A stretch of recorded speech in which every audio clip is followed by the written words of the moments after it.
Hello दोस्तों, आपने अपने विमाओं के से संबंधित पिछले 5 लेक्चर्स में विमाओं के बारे में काफ़ी कुछ अध्ययन किया।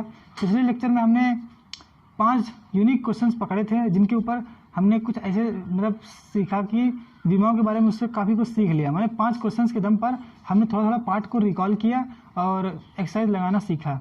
अब बाकी सवालों को हम इस लेक्चर में देखेंगे और ये विमाओं का आखिरी लेक्चर होगा। अगर आपने कल का वीडियो नहीं देखा है तो कृपया डिस्क्रिप्शन बॉक्स में दिए गए लिंक्स पर क्लिक करके देख लीजिए या फिर वीडियो के लेक्चर्स के हमारे चैनल में जाकर के उसको आप देख सकते हैं। तो एक 6वां सवाल ले लिया जाता है। दिया है कि the equation of wave is given by y equals to a sin omega. इसको फिर से लिख देता हूँ, y equals to a sin omega of x upon v minus k। सवाल कुछ ऐसा है।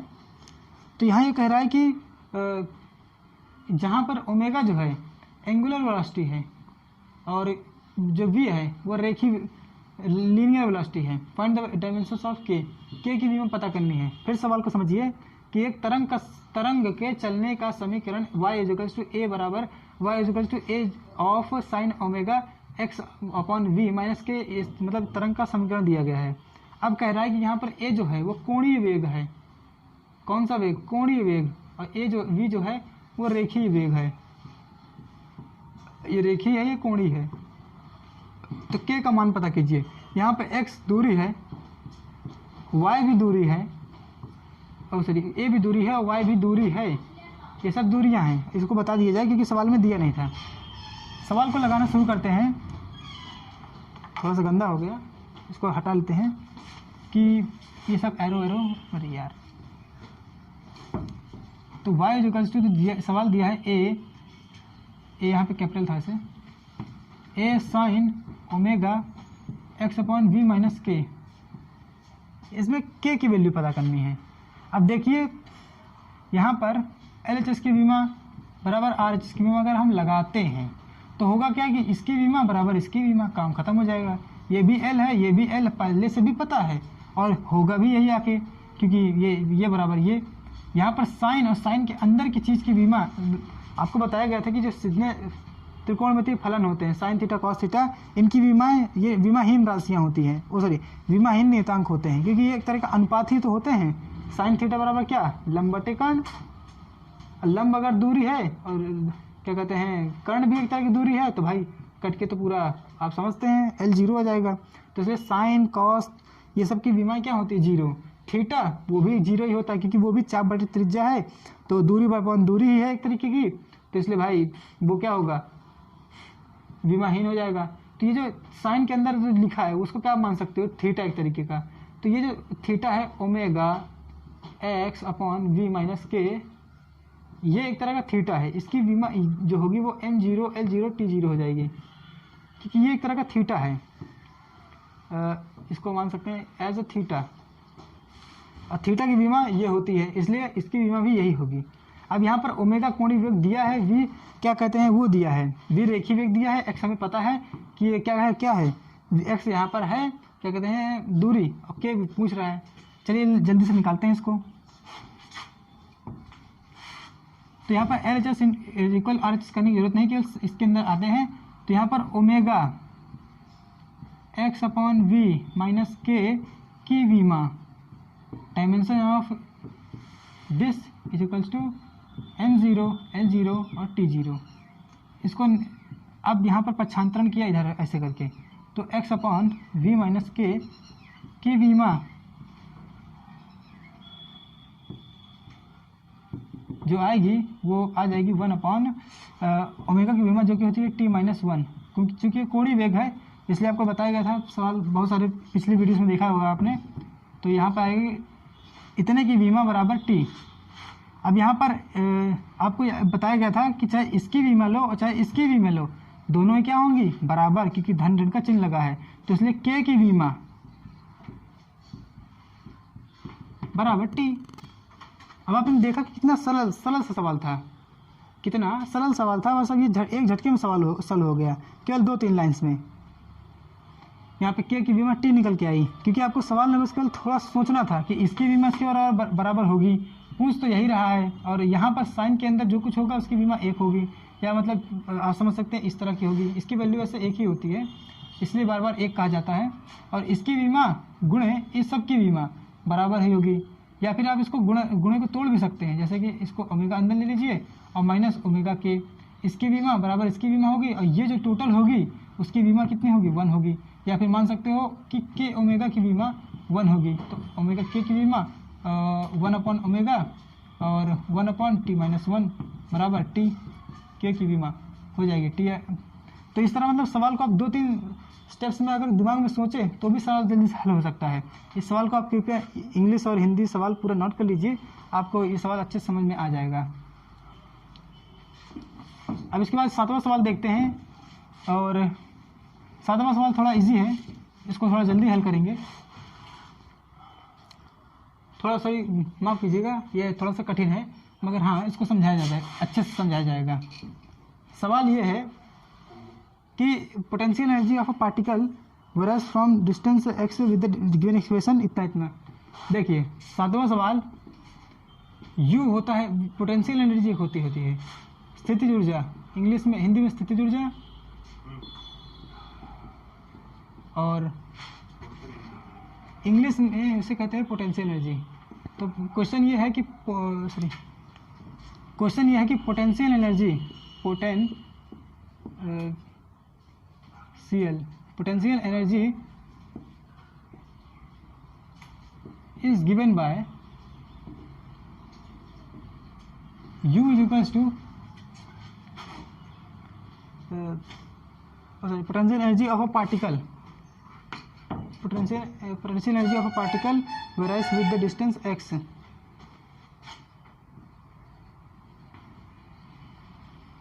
पार्टिकल वेराइज माने बदलती है, दिया कि potential energy of particle varies माने एक कण की जो स्थितिज ऊर्जा होती है वो बदल रही है किसके अकॉर्डिंग, विद माने उसके साथ विद डिस्टेंस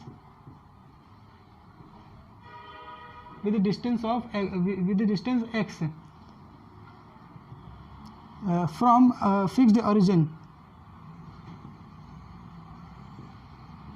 फिक्स्ड ऑरिजिन का मतलब होता है जो मूल बिंदु होता है ना 0,0 यहाँ पर ऐसे, वो उसी को ऑरिजिन कहते हैं। तो कह रहा है कि जो एक पार्टिकल है, कण है, उस कण का, कण माने ये छोटा सा कण हो सकता है, कोई बड़ा सा कण भी हो सकता है, वो जो है किसी स्थिर मूल बिंदु से, मूल बिंदु मतलब यहाँ से क्या कहते हैं, उसकी दूरी जैसे जैसे बढ़ रही है या बदल रही है वैसे वैसे उसकी स्थितिज ऊर्जा बदल रही है। माने जैसे कोई मूल बिंदु यहाँ पर है 0,0 और कोई कण है जो लगातार से दूर जा रहा है या पास आ रहा है, माने इस मूल बिंदु से इस कण की दूरी जो है बदल रही है, ये x जो है बदल रही है। बदलने का मतलब है वेरीज, तो बदल रही है, तो उसके अकॉर्डिंग, उसके हिसाब से जो उसका क्या कहते हैं पोटेंशियल एनर्जी है वो बदल रही है as U is equals to a√x upon x² b, इसके हिसाब से बदल रही है। वहाँ जहाँ पर ये a और b क्या है, where a and b are dimensional constant, a और b जो है वो डायमेंशनल कांस्टेंट हैं, माने इनकी कुछ बीमाएं हैं और ये कोई कांस्टेंट हैं। इनकी बीमाएं क्या है आपको मालूम करनी पड़ सकती है। और पूछ भी रहा है कि then find the dimensional formula for a b. इस बार अब यह है पूछा कि ए और बी की डायमेंशंस क्या होंगे, इसने सवाल सीधा बदल दिया, थोड़ा सा कह रहा है कि then find the dimensional formula, माने विमीय सूत्र पता कीजिए किसका, dimensional formula for a into b. अब देखिए सवाल कितना अच्छा है, क्योंकि इसमें ये नहीं बोला कि बीमाएं पता करो, इसने बहुत अच्छे सवाल पूछा कि डायमेंशनल फार्मूला पता करो, क्योंकि बताया गया था कि जैसे u है, u की जो क्या कहते हैं बीमा, हम लोग लिखते हैं u की बीमा, वास्तव में बीमा नहीं निकलना चाहिए, लिखना चाहिए विमीय सूत्र। u का विमीय सूत्र होता है ml2t-2, इस तरह लिखना चाहिए। यहाँ पे बीमा की जगह विमीय सूत्र लिखना चाहिए, और यही सबसे अच्छा तरीका है कि इसमें लिखना चाहिए dimensional formula of u is equals to ml2 minus 2। इसके बाद अब हम यहाँ पर निकालें, यहाँ पर अब इसको सॉल्व करते हैं अच्छे से।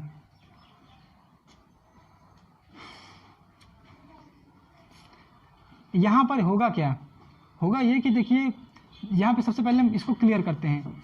आपको बताया कि आपने देखो तुरंत आपने प्लस देखा माइनस देखा, आप समझ गए कि इन दोनों टर्म्स की विमाएं बराबर होंगी एक्स स्क्वायर की। इसलिए यहाँ पर सबसे पहली चीज़ आपको नोटिस करनी चाहिए थी, तो इसलिए आपको नोटिस करिए कि एक्स स्क्वायर की विमा या विमीय सूत्र, देखो शॉर्ट फॉर्म में हमेशा लिखा जाएगा विमा, मगर आप इसे अच्छे से याद रखिए कि विमीय सूत्र ही है बराबर बी का विमीय सूत्र, बी का विमीय सूत्र। यह आप हमेशा लिखेगा, अपने मन में हमेशा इसे रखिएगा, और चाहे भले ही सवाल में एक्स स्क्वायर की विमा बराबर बी की विमा लिखा जाए। तो एक्स यहाँ पर क्या है, दूरी है, तो एक्स स्क्वायर की विमा क्या होगी L2, तो बी की विमा आराम से निकल आई, बी की विमा आ गई L2। आप इसको इतना सा नोट कर लीजिए, ऐसे एक साइड में कर दीजिए, और अब जल्दी ही हम इस सवाल के नेक्स्ट स्टेप पर पहुंचते हैं। तो इस सवाल का नेक्स्ट स्टेप कहता है कि ए की भी विमा हमें पता करनी पड़ेगी। तो सवाल जो दिया है u बराबर a√x अपॉन ये जो एक्स स्क्वायर दिया है, इसमें इसकी विमा बराबर है, इसलिए हम इसको बस केवल एक्स स्क्वायर लिखे दे रहे हैं ये। तो यहाँ पर होगा क्या, u की विमा, इस बार विमा लिखा जा रहा है मगर आपको मालूम है कि क्या है, बराबर a√x अपॉन एक्स स्क्वायर की विमा। चाहे तो हम यहाँ काट भी सकते हैं, मगर हम इसको नहीं काटेंगे, फिर सवाल थोड़ा डिटेल में हल होगा। अब इसको अच्छे से सॉल्व करते हैं। mlt minus 2 is equals to a की विमा इंटू √x के लिए l की पावर 1/2 ले लीजिए, और अपॉन में जो l दूरी है, दूरी का स्क्वायर है, उसको L2 ले लीजिए। वास्तव में ये जो चीज़ होती है इसको कहा जाता है विमीय समीकरण, डायमेंशनल इक्वेशन। ये बातें मैं बताना भूल गया था थोड़ा, तो विमीय समीकरण से कहते हैं डायमेंशनल इक्वेशन।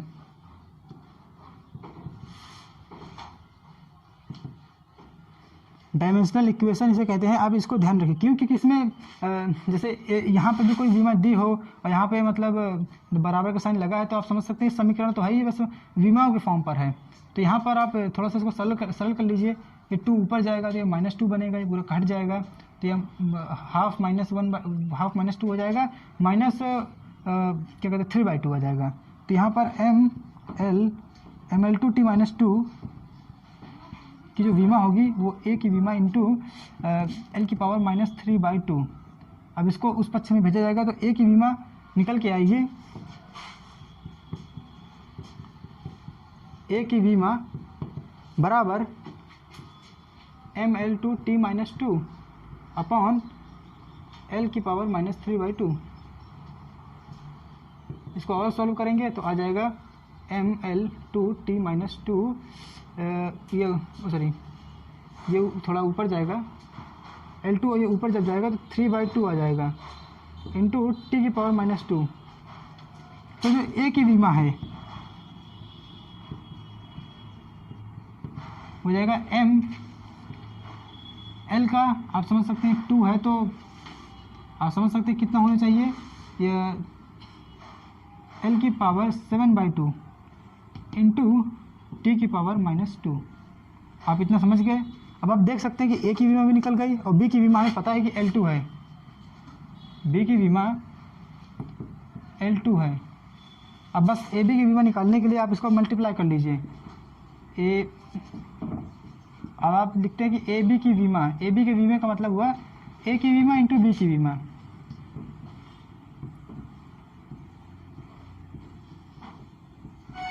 आप इसको ऐसे लिख सकते हैं कि ए की विमा इंटू बी की विमा। तो जो ए की विमा होगी वो आपने निकाला है m l की पावर 7/2 इंटू टी की पावर -2 इंटू L2 ऐसे लिख लीजिए, और आप पाएंगे कि ए बी की विमा निकल के आती है,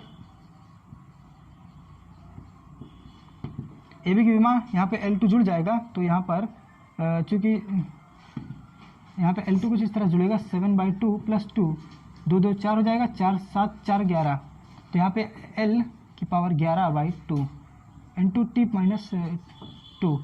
अब इस सवाल में अगर कैलकुलेशन में कोई गड़बड़ी नहीं हुई है तो सवाल का आंसर एकदम सही आएगा और आप इस तरह सवाल को हल कर सकते हैं। आप कैलकुलेशन देखते रहिएगा, कैलकुलेशन कहीं पे गड़बड़ हो भी सकता है, क्योंकि यहाँ पर फिजिक्स है, इसमें गलत नहीं देखा जाता है कि आपने जो गणित में कैलकुलेशन किया वो गलत हो गया है। वो गलत हो भी जाए तो भी हल्का फुल्का आपको चल सकता है। क्यों? क्योंकि आपको जो सिद्धांत है वो समझना है फिजिक्स में। गणित में आप कैलकुलेशन नहीं गलत कर सकते हैं, फिजिक्स में एक बार कर भी सकते हैं अपने लिए। एग्जाम में नहीं गलत करिएगा, नहीं तो सब गड़बड़ हो जाएगा। इसलिए आप इस सवाल को देख लीजिए, काफ़ी अच्छा सवाल था। इसके बाद 8वां सवाल। 8वां सवाल बहुत ही अच्छा है और ये 8वां सवाल आपने वीडियो के थंबनेल में भी कुछ दिन बाद देखेंगे।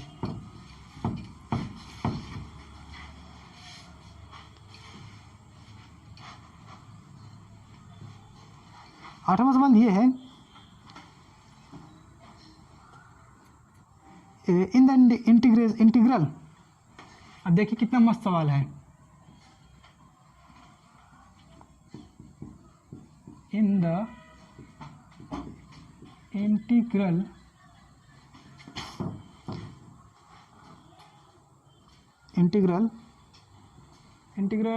dx अपॉन 2x, थोड़ा और लिखता हूँ, 2x - x² की power 1/2 is equals to a sin inverse of x upon a -1।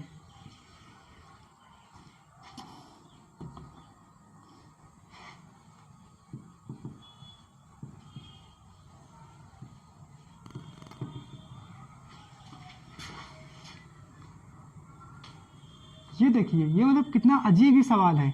कहाँ वीमा हम पढ़ रहे थे और कहाँ ये मतलब इंटीग्रेशन आ गया सवाल में। मतलब क्या चमत्कार है ये फिजिक्स में। आपने देखा ही, मतलब इस सवाल को तो समझ लीजिए, इसको मतलब देखने के बाद आदमी तो बहुत से बच्चे सर ही खजुआते रह जाएंगे। वो मतलब सोच चकरिया जाएंगे कि सवाल में दिया क्या है, पूछ क्या रहा है। अरे यार, इंटीग्रेशन कहाँ वीमा, कहाँ इंटीग्रेशन। और कुछ बच्चे को तो इंटीग्रेशन आता भी ना होगा। अब क्या करें यार, सवाल बड़ा कठिन लग रहा है। देखिए, बस केवल दिमाग को थोड़ा सा स्थिर कीजिए, डरिए मत। सवाल बहुत ही ईजी हो जाता है, केवल आपके डरने भर से वो कठिन हो जाता है। सवाल को देखिए अच्छे से। सवाल में दिया है dx अपॉन अंडर रूट। ये अंडर रूट है, ये देखिए अंडर रूट है, इसको ऐसे भी कर सकते हैं, अंडर रूट 2x - x²। ये सवाल जल्दी मिलता नहीं कहीं किसी किताब में, मगर कुछ किताबों में दे सकता है। ये सवाल देखिए थोड़ा कंपटीशन लेवल के हो जाते हैं। इतना हार्ड तो आपको यूपी बोर्ड में कभी नहीं आएगा, पक्का है, क्योंकि इतना हार्ड वो देना नहीं चाहते हैं। मगर हाँ, आप इसको समझ लेंगे ना तो ये आपके दिमाग के लिए बहुत अच्छा रहेगा, विमा और कॉन्सेप्ट के लिए बहुत ही अच्छा रहेगा। इससे आपकी फिजिक्स और मैथ्स को लेकर दोनों के लिए लेकर के एक जो समझ है वो अच्छी होती है, अंडरस्टैंडिंग आपकी अच्छी क्लियर होती है। यहाँ पर दिया integral dx upon 2ax - x², और ये जो दिया है, यहाँ पर विमा कैसे लगाएं, दिमाग ही नहीं काम कर रहा। इंटीग्रल से क्या प्रभाव पड़ेगा इस सवाल पर, ये भी सोचना पड़ता है। देखिए, आपको मैं बताना चाहूँगा कि जो हम हमेशा करते हैं गणित में dy/dx, ऐसा इसको अवकलन करते हैं, और इंटीग्रल dx अपॉन जो भी ये सब करते हैं, इसमें विमाओं का अगर लगाया जाएगा तो देखिए y जिस विमा में होती है अक्सर ही, जैसे y बराबर x² दे करके कहा जाए कि इसका dy/dx निकालो, तो जल्दी से लड़के जिनको अवकलन समाकलन आता है वो dy/dx करके 2x लगा कर बाहर कर देते हैं इस सवाल को।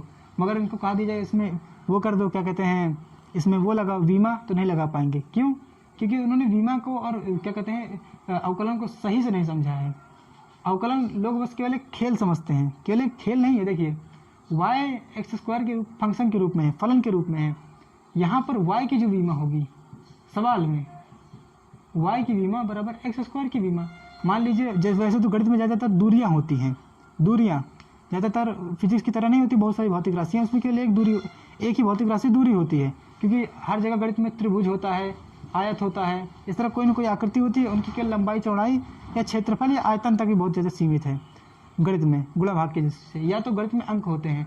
अब चूंकि ये फलन है तो ये भाई अंक नहीं है, ये y अंक नहीं है, यहाँ पर y कोई मतलब वो है, क्या कह सकते हैं, कोई ये राशि ही है, या दूरी मान लीजिए कि जैसे परवलय होता है तो y और एक्स स्क्वायर के लिए परवलय ऐसे बनता है, तो यहाँ पे y जो है एक तरह की दूरी ही है।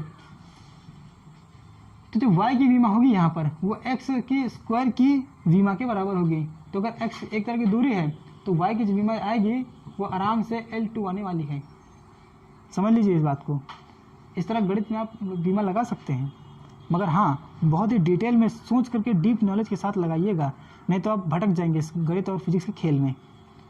तो अगर अब यहाँ पर इसका क्या कहते हैं वो कर दिया गया, क्या कहते हैं अवकलन, तो अवकलन करने पर dy/dx बराबर 2x आता है कि नहीं। अगर मतलब जिसको आता हो अवकलन वो ये समझ सकता है कि 2x आता है। यहाँ पे विमा खेल देखिए कि जो यहाँ पे dy की विमा होगी, dy की विमा भागे dx की विमा बराबर 2x की विमा। ये अपने आप में सच भी है, कहो क्या इसकी विमा तो देखिए L होगी, और dx और ये dy इनकी विमा क्या होगी। देखिए बात को समझिए, d कोई मतलब वो नहीं है, क्या कहते हैं, कोई मतलब खुद का अपना स्पेसिफिक नंबर नहीं है कि d इंटू वाई हो गया और dy बन गया तो dy की कुछ अलग विमा हो जाएगी। इस बात को आप बहुत दिमाग में रखिए कि अगर x की विमा L है तो dx की विमा भी क्या होगी, dl नहीं हो जाएगी, L ही होगी। कारण, इसका कारण समझते हैं, बहुत अच्छा कारण। जैसे कि कोई पेंसिल है, इसकी लंबाई हम नापते हैं, ये x में आई, x माने दूरी आई, लंबाई आई, तो इसकी विमा हम देते हैं L, मगर इसकी जो नोक है वो नोक बहुत थोड़ी सी होती है, बहुत छोटी सी। तो वो नोक को हम अगर इसको x, इसकी दूरी को मान लीजिए x मानते हैं। जैसे कि अगर ये पेंसिल है और इस पेंसिल की लंबाई कितनी हो सकती है, मान लीजिए 4-5 सेंटीमीटर है कुछ ऐसे, तो इसकी जो नोक की लंबाई होगी वो बहुत छोटी हो सकती है, ऐसे कुछ मान लीजिए। तो ये छोटी राशि है, तो dx क्या है, एक तरह की छोटी सी दूरी ही है। माने x एक बड़ी दूरी हो सकती है, मगर dx जो होगी वो बहुत छोटी दूरी होगी, जिसे नापने में काफ़ी दिक्कत हो सकती है। तो dx क्या है, एक तरह की दूरी ही है, मगर बहुत छोटी। dy क्या है, ये भी वही भौतिक राशि है जो कि y वाली भौतिक राशि है। जो भौतिक राशि y है वही राशि ये dy भी है, मगर बस उसका एकदम बहुत ही छोटा सा, एक बहुत ही छोटा सा रूप है, एकदम अत्यंत सूक्ष्म रूप है। ये है क्लियरिटी। इसलिए जो dy की विमा होगी भागे dx की विमा होगी वो 2x की विमा के बराबर होगी। मतलब इस सवाल पे अगर आप LHS की विमा बराबर RHS की विमा वाला कॉन्सेप्ट लगाते हैं तो आप पाएंगे कि 2x की विमा तो L ही होगी, तो इस पूरे की विमा, इसकी विमा तो L ही होगी, तो इस पूरे की विमा भी L ही आनी चाहिए, और ये L आएगी भी। अभी देख लीजिएगा। अब चूंकि आपको मालूम है कि dy क्या है, y का ही छोटा रूप है, बहुत छोटा रूप है, छोटा ही क्या, बहुत छोटा रूप है। तो y का बहुत छोटा रूप होने की वजह से इसकी विमा जो होगी वो इसके हिसाब से y की विमा, चूंकि यहाँ पर भी L2 है तो यहाँ पर भी y की विमा क्या होगी, L2 होगी, तो सॉरी dy की विमा। उसी प्रकार dx की विमा भी क्या होगी, x की ही तरह होगी, L। तो अब L यहाँ पर dy बाय dx की विमा हो जाती है L2 भागे L, तो यह आ जाएगी L। ये देखिए dy बाई dx की विमा आ गई L, और 2x की विमा वो भी L। तो LHS में विमा कितनी आई, L, LHS में विमा आई L, और RHS में विमा पहले से ही क्या है, L। तो यहाँ पे LHS बराबर RHS की विमा आ गई। इस तरह से आपने देखा कि ये अवकलन में तो आपने देख लिया कि हाँ भाई ऐसे हो गया। अब इसको समाकलन में भी देखना होगा कि समाकलन में कैसे क्या काम करेगा।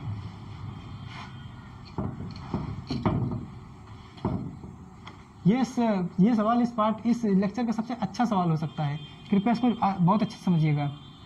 देखिए जब भी dy बाई dx होता है इक्वल टू 2x होता है, तो यहाँ पे जब समाकलन करवाना होता है तो ऐसे होता है कि 2x dx dy बराबर ऐसे बन जाता है, ये चीज़ इधर जाती है, और फिर y बराबर इंटीग्रल, ये जो d है, मेन बात ये d नहीं हो जाता क्योंकि d कोई मतलब गुणनफल की चीज़ नहीं है, ये उसके छोटे होने का प्रमाण है बस, केवल मतलब छोटा होने का प्रतीक है। तो मैंने जब d इधर से हटेगा तो बड़े रूप में ये 2x dx आता है। मैंने इंटीग्रल भी एक तरह का प्रतीक है, जिस तरह d एक प्रतीक है उस तरह इंटीग्रल भी एक प्रतीक है।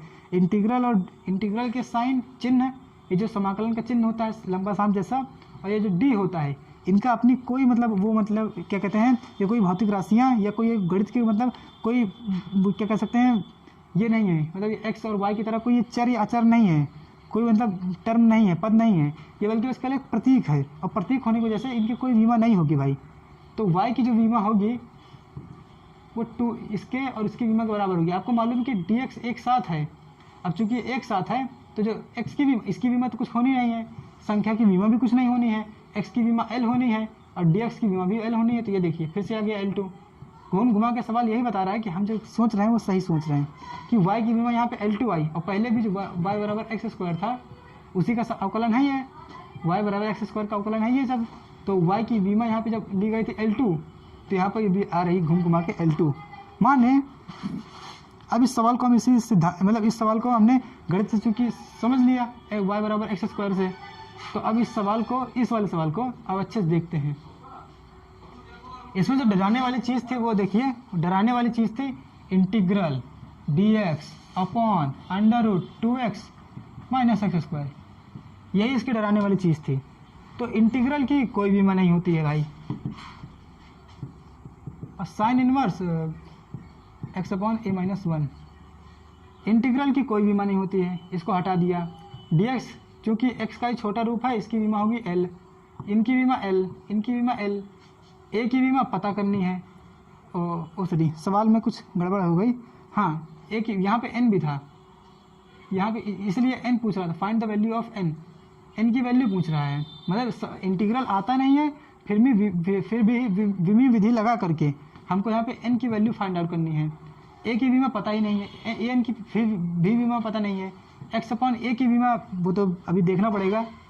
तो यहाँ पर आप एक बात मालूम कर पाए होंगे कि जो dx है, dx की विमा l, इसकी विमा ये l, और यहाँ पर इस पक्ष की विमा इस पक्ष की विमा के बराबर होगी। यहाँ पर आपको कुछ समझ नहीं आ रहा कि शुरुआत कहाँ से करें, तो मैं बताता हूँ, थोड़ा सा हिंट देता हूँ।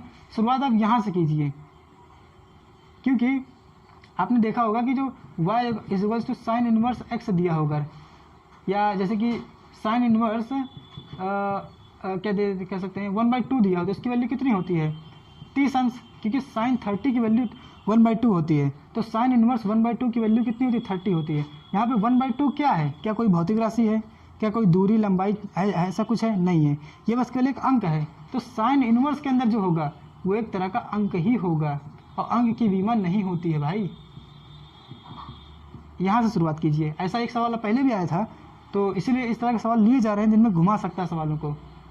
तो अंक की क्या है, विमा नहीं होती है, तो ax की विमाहीन है।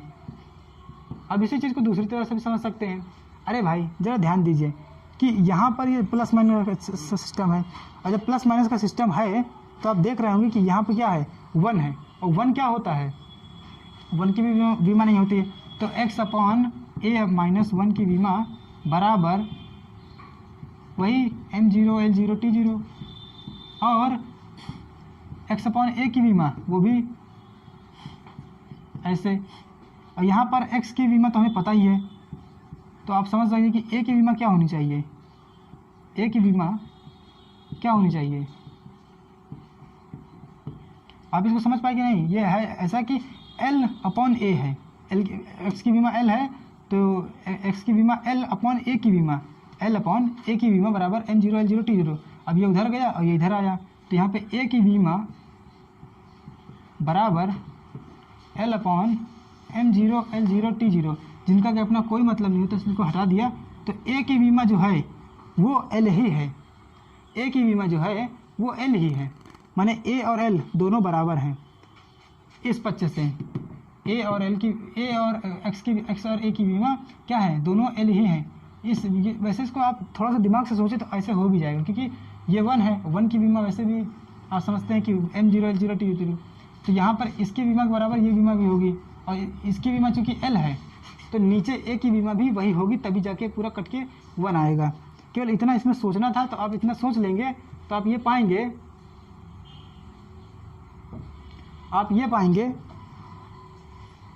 कि इस सवाल में इंटीग्रेशन ना होने के बावजूद भी डायमेंशनल करेक्टनेस इसमें चेक कीजिए, डायमेंशनल करेक्टनेस चीज़ चेक कीजिए, जो कि विमाओं का एक उपयोग है।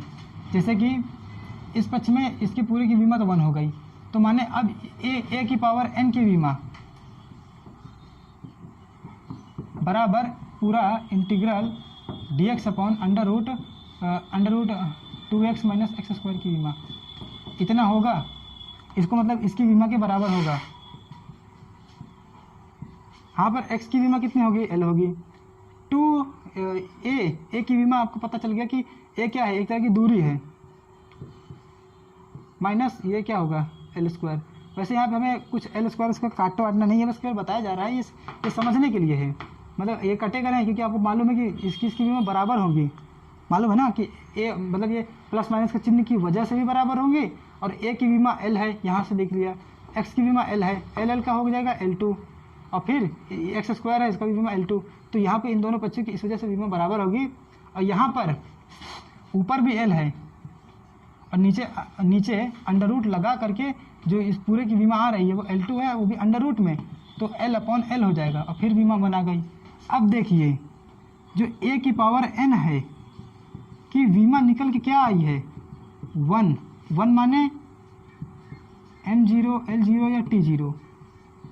अभी एक और बात समझिए, इसमें a की विमा क्या मतलब a की पावर n की विमा नहीं मालूम मान लीजिए, क्योंकि n ही नहीं मालूम है, और a की विमा हमको मालूम है l होगी। तो l के ऊपर कितनी घात चढ़ाई जाए कि l बराबर l की घात 0 आ जाए। आप समझ सकते हैं कि l की यहाँ पे घात वैल्यू होगी 0। तुलना करने पर कैसे, a की विमा हमें मालूम है, हमने पता कर लिया कि a की जो विमा है वो है l, और l मतलब क्या कहते हैं विमा है किसकी, a की, सिर्फ a की विमा है l, और a की पावर n की विमा नहीं मालूम है। तो a की पावर n की विमा यहाँ पर m0 l0 t0 निकल के आई, क्योंकि वो ये वाला पद का पूरा मतलब विमा कटने पर 1 आ गया। तो यहाँ पर सिर्फ 1 को हम लिख सकते हैं l की पावर 0, और a की विमा चूँकि l है, सिर्फ a की विमा l है, तो l के ऊपर हम घात यहाँ n चढ़ा रहे हैं, और यहाँ पे ये ऐसे कर रहे हैं। तुलना करने पर आप समझ सकते हैं कि n की वैल्यू आ गई 0। तो इस तरह से आप बिना समाकलन किए भी आंसर यही पाएंगे। जब आप इसका समाकलन कोई बच्चा करेगा इस पक्ष का मतलब हल करने पर, तो केवल आंसर इतना पाएगा, a नहीं होगा। यहाँ पर a ना होने का प्रतीक है कि n की वैल्यू यहाँ पर 0 होगी, और जब 0 होगी तो इसकी वैल्यू आ जाएगी 1।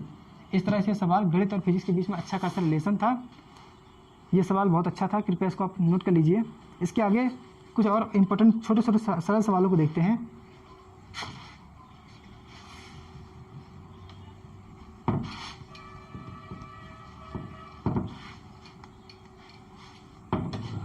सवाल नंबर 8 के बाद 9वां सवाल है कि if the present unit of length time mass are change to 100 metre 100 second and 1/10 kilogram, then how will new units of force change. मतलब जैसे कि फोर्स है, सॉरी सर पहले सवाल समझ लीजिए। सवाल ये कहता है कि जो प्रेजेंट टाइम पर वर्तमान समय में, अभी के समय में, वर्तमान समय में